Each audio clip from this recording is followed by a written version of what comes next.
Hello student समस्त को एडुक्रांति channel रे स्वागत जनाऊँगी। पिलामाने आज आम षष्ठ श्रेणी विज्ञान बहीर प्रथम अध्याय विज्ञानर चमत्कार दुनिया पाठटी को आलोचना करिबा। तो एबे आमे जो पाठटी पढ़िबा सेटा आम नुआ बही रे अछि। पुराना बही सब बदली जाइछि। प्रथम श्रेणी रु अष्टम श्रेणी पर्यंत जो बही थिला सब बदली कि नुआ बही आसीछि। तो जो नुआ बही आसीछि षष्ठ श्रेणी विज्ञान बहीर ना हेउछि जिज्ञासा। सेतिपई तुम्हें कन्फ्यूज होबार किसी दरकार नहीं। विज्ञानर चमत्कार दुनिया ए पाठटी रे बेसी किछि देइनि पिला माने केवल विज्ञान विषय रे ही देइछि। विज्ञान कौन ए पाठटी को पढ़िला परे आमे जानि परिबा। तो एबे स्टार्ट करिबा। आमे सबु बेले निज परिवेश विषय रे अधिक जानिबाको उत्सुक होइथाउ। आमे पिला दिनरु ही आम चतुर्पार्श्व को अनुसंधान करिबा एवं सही विषय रे प्रश्न पचारिबा आरंभ करिथाउ। परिवेश कहले कौन बुझुछ पिला माने? परिवेश हेउछि आम चतुर्पार्श्व रे जहाँ सबु देखुछ पशु पक्षी गछलता माटी पानी वायु तापरे हेउछि मनीष एई सबु को नेकी आम परिवेश गठित हेछि। तो एई सबु विषय रे अधिक जानिबाकू आमको इच्छा होइथाय। आमे कौन करू पिला दिनरु ही आम चतुर्पार्श्व को अनुसंधान करिबा एवं से विषय रे प्रश्न पचारिबा आरंभ करिथाउ। जेतेबेले आम घर को गोटे नुआ जिनस आसीथे, गोटे साइकल आसिला किंबा गोटे खेलना आसिला जहाँ भी आसिला से विषय रे जानिबाकू आमको इच्छा होइते। आमे से साइकल ला केमिति बनेछि, से साइकल रा काम कौन से विषय रे जानिबाकू आमको इच्छा होइते। एमिति के जहाँ भी आम घर को जिनस आसे से विषय रे आमे प्रश्न पचारि थाउ एवं से विषय रे अधिक जानिबाकू आमको मध्य इच्छा होइते। विद्यालय शिक्षार प्रस्तुति पर्याय रे आखपाख दुनिया को खोजिबा एवं अनुसंधान करिबारे तुमे आनंदित हेउथिलो कि? पिला माने तुमे विज्ञान मेला देखिथिबो। विज्ञान मेला रे सब नुआ जिनस प्रस्तुति करा जाय। नुआ नुआ जिनस सब विज्ञान सहाय्य रे बना जाइते। से सब तुमे देखिथिबो।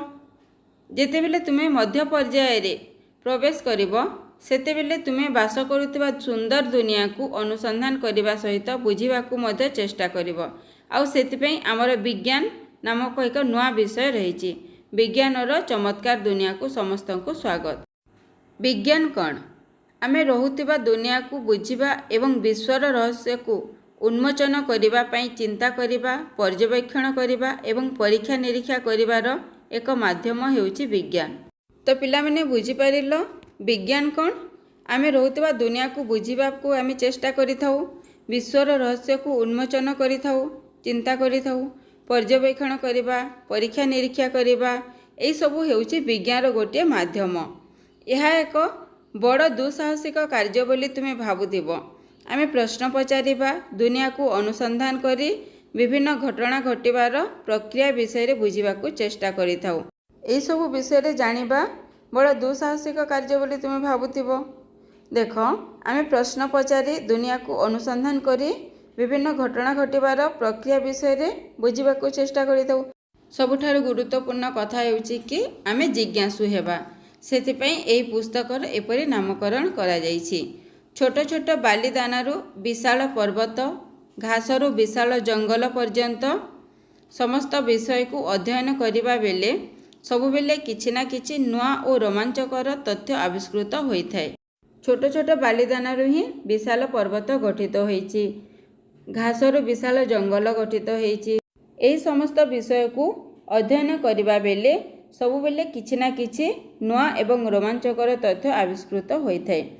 तुमे केबे आश्चर्य होई भाबिछ कि रातिर आकाश रे तारा गुड़िक काहेकि चकमक करिथाय? पिला माने तुमे देखिथिबो राति रे तारा गुड़िक केमिति चकमक करुथाय किंबा गोटे फूल केतेबेले फुटिबो बोली केमिति जानिथाओ? एई सबु जिंस गुड़िक केमिति हेउछि, काहेकि हेउछि, कोन पई हेउछि एई सबु विषय रे जानिबाकू ही विज्ञान कहा जाय। एगुड़िक हेउछि अनेक रहस्य मध्यरु केवल किछि उदाहरण जाहाकू उन्मोचन करिबारे विज्ञान आमको सहाय्य करे। एई सबु हेउछि विज्ञानर गोटे गोटे उदाहरण जाहाकू उन्मोचन करिबारे विज्ञान आमको सहाय्य करे। विज्ञानर सबुठारु आश्चर्यजनक कथा हेउछि एहा सर्वत्र विद्यमान। समुद्रर गभीरता ठारू आरंभ करी महाआकाशर विशालता पर्यंत ରୋଷେଇ ଘରୁ ଆରମ୍ଭ କରି ଖେଳ ପଡ଼ିଆ ପର୍ଯ୍ୟନ୍ତ ଅନେକ ସମୟରେ ଅଦ୍ଭୁତ ଆବିଷ୍କାର ଅପ୍ରତ୍ୟାଶିତ ଭାବେ ଘଟିଥାଏ। ଆମ ଚତୁଃପାର୍ଶ୍ୱରେ ଯାହା ସବୁ ଜିନିଷ ଘଟୁଛି ସେହି ସବୁ ହିଁ ହେଉଛି ବିଜ୍ଞାନ। ବିଜ୍ଞାନ ସର୍ବତ୍ର ବିଦ୍ୟମାନ। ଅନେକ ସମୟରେ ଅଦ୍ଭୁତ ଆବିଷ୍କାର ଅପ୍ରତ୍ୟାଶିତ ଭାବେ ଘଟିଥାଏ। ଅନେକ ସମୟରେ କ'ଣ ହୋଇଥାଏ, ନୂଆ ନୂଆ ଆବିଷ୍କାର ଅପ୍ରତ୍ୟାଶିତ ଭାବରେ ଘଟିଥାଏ। ବିଜ୍ଞାନ ହେଉଛି ଏକ ବିଶାଳ ଏବଂ ଅସରନ୍ତି ଗୋଲକ ଧନ୍ଦା। ଆମେ କରୁଥିବା ପ୍ରତ୍ୟେକ ନୂତନ ଆବିଷ୍କାର ଏଥିରେ ଯୋଡ଼ି ହୁଏ। ଏବଂ ତୁମେ ଏହି ଗୋଲକ ଧନ୍ଦା ବିଷୟରେ ସବୁଠାରୁ ଭଲ କଥା କ'ଣ ଜାଣିଛ କି? ଦେଖ ପିଲାମାନେ, ଏଠି ଦୁଇଟି ଚିତ୍ର ଦେଇଛି। ପ୍ରଥମ ଚିତ୍ରରେ କ'ଣ ଅଛି, ଏକ ମରୁଭୂମି ଅଞ୍ଚଳ।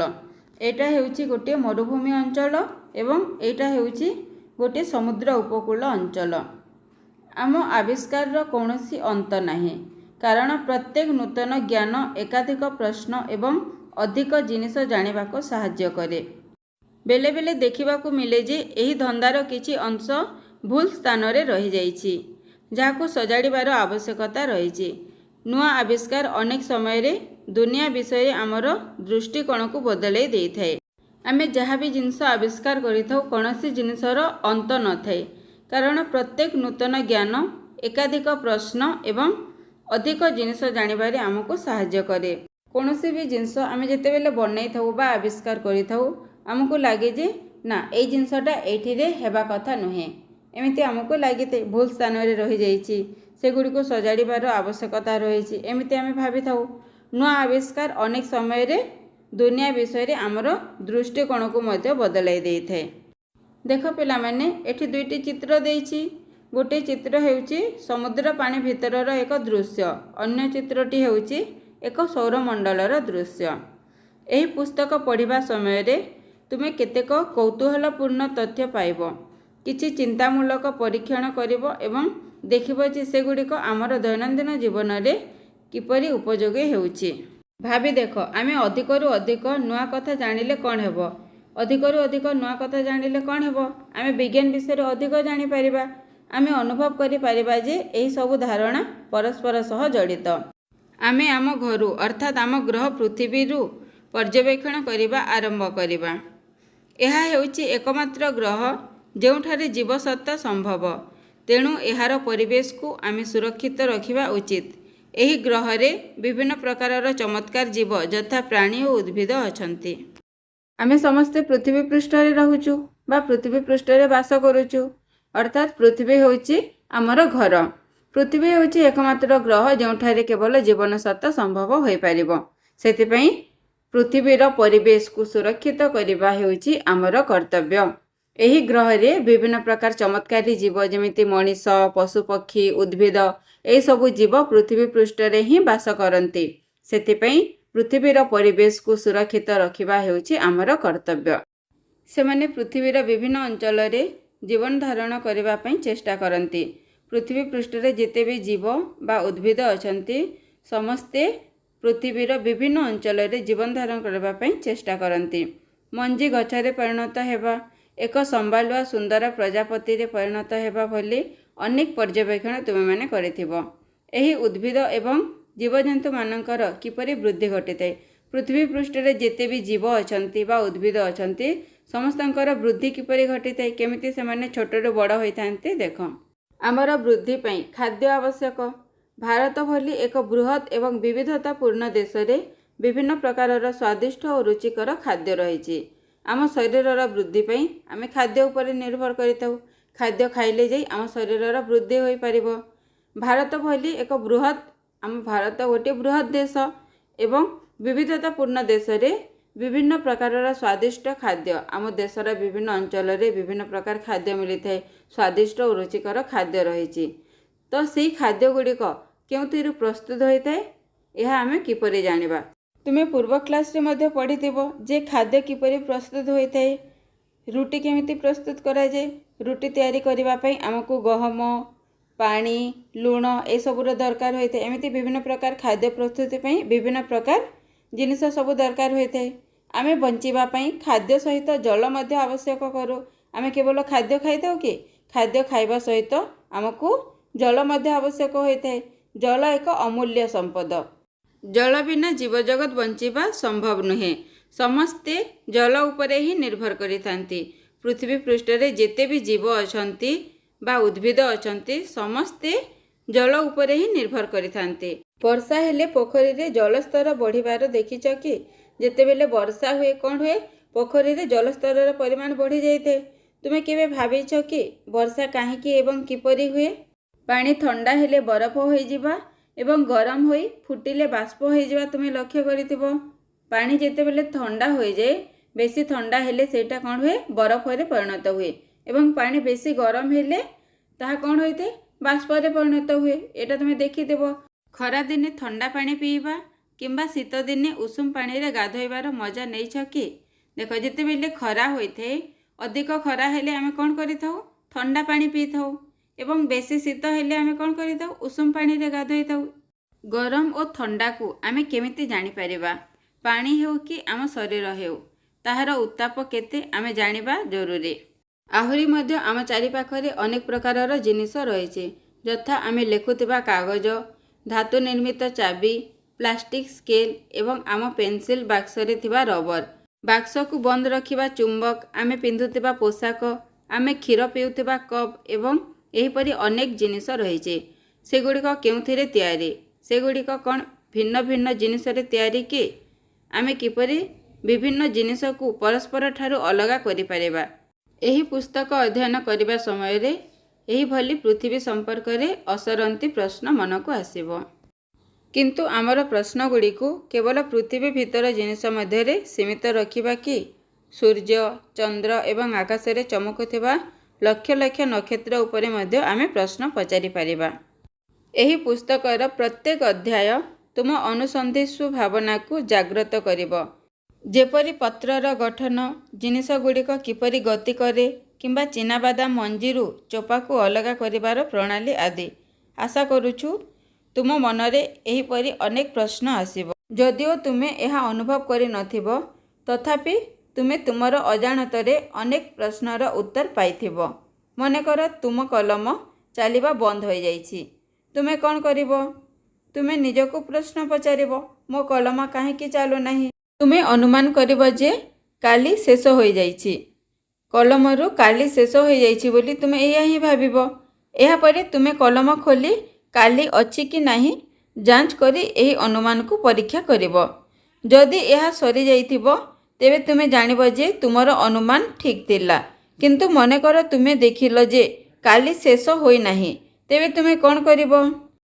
ତୁମେ ଆଉ ଏକ ଅନୁମାନ କରିବ, ବୋଧହୁଏ କାଲି ଶୁଖିଯାଇଥିବ। ଏହି ଅନୁମାନ ଠିକ୍ କି ନାହିଁ ତାହା ପରୀକ୍ଷା କରିବା ପାଇଁ ତୁମେ ଅନ୍ୟ କିଛି ଚେଷ୍ଟା କରିବ। ବିଜ୍ଞାନ ଠିକ୍ ଏହିପରି ଭାବରେ କାମ କରେ। ତୁମ କଲମ କାହିଁକି ଲେଖୁ ଲେଖୁ ବନ୍ଦ ହୋଇଗଲା, ତାହା ଜାଣିବାକୁ ଚେଷ୍ଟା କରିବା ହିଁ ବୈଜ୍ଞାନିକ ପଦ୍ଧତିର ଏକ ଉଦାହରଣ। ଦେଖ ପିଲାମାନେ, ଏଠି ଗୋଟିଏ କାର୍ଯ୍ୟ ଦେଇଛି। କାର୍ଯ୍ୟ 1, ଆସ ଚିନ୍ତା କରି ଲେଖିବା। ତୁମେ ଏହିପରି ସମାଧାନ କରିବାକୁ ଚେଷ୍ଟା କରିଥିବା ଏକ ସମସ୍ୟା ବିଷୟରେ ଲେଖ। ଆମ ଜୀବନରେ ଏମିତି ଅନେକ ସମସ୍ୟାର ସମାଧାନ ଆମେ କରିଥାଉ। ସେହି ସମସ୍ୟାର ସମାଧାନ କିପରି ଭାବରେ ତୁମେ କରିଥାଅ, ସେହି ବିଷୟରେ ତୁମେ ଲେଖିବ ଏବଂ ସେହି ସମସ୍ୟାର ସମାଧାନ କରିବା ପାଇଁ ତୁମେ କେଉଁ ସବୁ ପଦକ୍ଷେପ ନେଇଥିଲ। ବିଜ୍ଞାନ କେବଳ ବିଷୟବସ୍ତୁ ଓ ତଥ୍ୟକୁ ମନେ ରଖିବା କିମ୍ବା ପରୀକ୍ଷଣ କରିବା ନୁହେଁ। ଏହା ହେଉଛି ଏକ ପର୍ଯ୍ୟାୟକ୍ରମେ ପ୍ରକ୍ରିୟାକୁ ଅନୁସରଣ କରିବା, ଯାହା ଆମକୁ ପ୍ରଶ୍ନଗୁଡ଼ିକର ଉତ୍ତର ଖୋଜିବାରେ ସାହାଯ୍ୟ କରିଥାଏ। ତେବେ ଆମେ କ'ଣ ପଦକ୍ଷେପ ଗ୍ରହଣ କରିପାରିବା? ପ୍ରଥମେ ଆମେ ଏପରି କିଛି ଜିନିଷ ପର୍ଯ୍ୟବେକ୍ଷଣ କରୁ ଯାହା ଆମ ମନରେ କୌତୂହଳ ସୃଷ୍ଟି କରେ କିମ୍ବା ଆମେ ବୁଝିପାରି ନଥାଉ। ଏହା ଆମକୁ ଚକିତ କରେ ଏବଂ ସେଥିପାଇଁ ଆମ ମନରେ ଅନେକ ପ୍ରଶ୍ନ ଉଙ୍କି ମାରେ। ତାପରେ ଆମେ ସେହି ପ୍ରଶ୍ନଗୁଡ଼ିକର ସମ୍ଭାବ୍ୟ ଉତ୍ତର ଅନୁମାନ କରୁ। ଆମେ ଏହି ଅନୁମାନକୁ ପରୀକ୍ଷଣ କିମ୍ବା ଅଧିକ ପର୍ଯ୍ୟବେକ୍ଷଣ ମାଧ୍ୟମରେ ପରୀକ୍ଷା କରିଥାଉ। ଏହାପରେ ଆମେ ଫଳାଫଳକୁ ବିଶ୍ଳେଷଣ କରିବାକୁ ଚେଷ୍ଟା କରିଥାଉ ଯେ ଏହା ପ୍ରକୃତରେ ଆମ ପ୍ରଶ୍ନର ଉତ୍ତର କି ନୁହେଁ। ବୈଜ୍ଞାନିକମାନେ କୌଣସି ସମସ୍ୟାର ସମାଧାନ କିମ୍ବା ନୂତନ ଜିନିଷ ଆବିଷ୍କାର କରିବା ପାଇଁ ବୈଜ୍ଞାନିକ ପଦ୍ଧତି ଅନୁସରଣ କରନ୍ତି। କିନ୍ତୁ ଯେଉଁମାନେ ବୈଜ୍ଞାନିକ ପଦ୍ଧତି ଅନୁସରଣ କରିଥାନ୍ତି, ସେମାନେ ବୈଜ୍ଞାନିକ ଭଳି କାମ କରିଥାନ୍ତି। ରୋଷେଇ କରୁଥିବା ବ୍ୟକ୍ତି ଭାବୁଥିବ ଯେ ପ୍ରେସର କୁକରରୁ ଡାଲି ବାହାରିଗଲା କାହିଁକି? ସେଥିରେ ଅତ୍ୟଧିକ ପାଣି ଥିଲା କି? ଏହିପରି ଭାବରେ ଆମେ ନୂଆ ନୂଆ ପରୀକ୍ଷା କରିଥାଉ। साइकेल मरामती करुवा जड़े व्यक्ति जानिबाकु चेष्टा करुथिबे टायर रो केउं स्थानरू लीक होई पवन बाहरिला किंबा जड़े इलेक्ट्रीशियन जानिबाकु चेष्टा करुथिबे जे बल्ब काहेकि जलु नाही, बल्ब किंबा स्विच रे किछि समस्या अछि कि। जेतेबेले आमे प्रश्न पचारू एवं उत्तर खोजिबाकु चेष्टा करू आमे मध्य जड़े जड़े वैज्ञानिक होइथाउ। देख पिला माने एठी आउ गोटे कार्य देइछि। कार्य 2 आस चिंता करी लेखिबा। दैनंदिन जीवनर एक परिस्थिति वर्णना कर जेउठी तुमे अनुभव करिथिबो जे केही जणे वैज्ञानिक पद्धति अनुसरण करूछन्ति। वर्तमान तुमे बुझी पारुथिबो कि दैनंदिन जीवन रे एमिति अनेक परिस्थिति अछि जेउठारे आमे जानतरे किंबा अजाणतरे वैज्ञानिक पद्धति प्रयोग करिथाउ। जदिओ आमे समस्ते वैज्ञानिक पद्धति को किछि मात्रा रे प्रयोग करिथाउ, तथापि विज्ञान पढ़िबा द्वारा बड़ समस्यार समाधान खोजिबा एवं विश्वर बृहद रहस्यर समाधान करिबा पई आमर दक्षता विकसित होइथाय। विज्ञान को भल भाबरे शिखिबा पई प्रथम एवं गुरुत्वपूर्ण कथा हेउछि अनुसंधित्सु हेबा एवं निज चतुर्पार्श्व को तन्न तन्न करी अनुध्यान करिबा। जेतेबेले आमे अनुसंधित्सु होइथाउ आमे काहेकि किपरि ए सब प्रश्न पचारिबा आरंभ करिथाउ।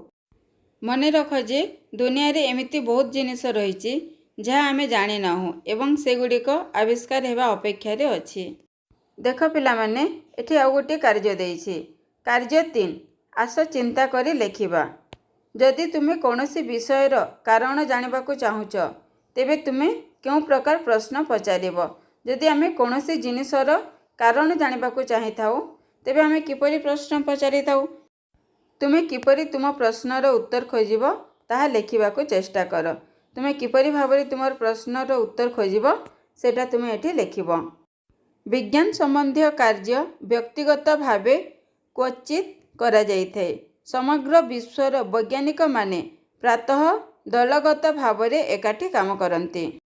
तेणु जदि तुमे निजे कोनोसे उत्तर पाउनाह तेबे तुम सांग मानकर सहाय्य नियो।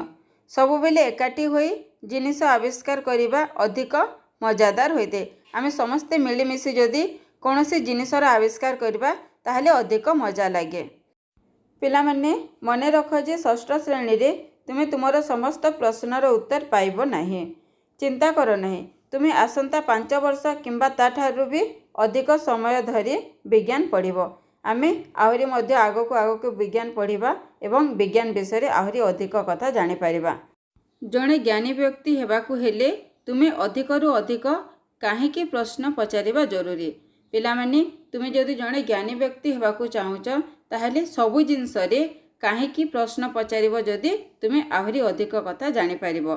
पिला माने जेपरि वर्षा को उपभोग करन्ति विज्ञान मध्य सेही परि मजादार अनुसंधान रो गंताघर। तुम वैज्ञानिक यात्रा उपभोग करो, अनुसंधान जारी रख एवं विश्वर आश्चर्यजनक रहस्य विषय रे चिंता करिबा एवं प्रश्न पचारिबा जारी रख। तो पिला माने एई बहिटी पढ़ी सारिबा परे तुमे विज्ञान विषय रे आहुरी अधिक कथा जानि पारिबो। तो पिला माने पाठटी एठी शेष हो जाइछि। एमिति नुआ वीडियो देखिबा पई आम चैनल एडुक्रांति को प्लीज सब्सक्राइब कर देबो, जहा फल रे तुमे एमिति नुआ नुआ वीडियो तुम पाखरे पहुंची जिवो। वीडियोटी पसंद आसीथिले लाइक करिवो एवं सांग मानक सहित शेयर करिवो। आजि पई एतिके रहउछि, पुणी देखाबा नेक्स्ट क्लास रे।